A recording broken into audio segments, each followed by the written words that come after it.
Isang kwento ng pagkakaibigan, paglalakbay, at madilim na lihim. May 6 na magkakaibigan na matagal nangangarap ng isang kakaibang adventure. Sa dami ng stress sa trabaho, problema sa pamilya at nakakapagod na buhay sa lungsod, nagpasya silang mag-camping sa isang liblib na kabundukan na hindi pa nila nararating. Ayon sa isang kakilala nila sa isang forum, may lugar daw sa bandang hilaga ng bansa kung saan napakaganda raw ng tanawin.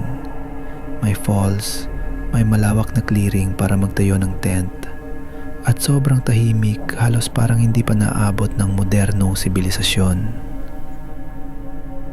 Sina Ken, Marco, Louie, Darren, Trish at Lara ang bumuo ng grupo.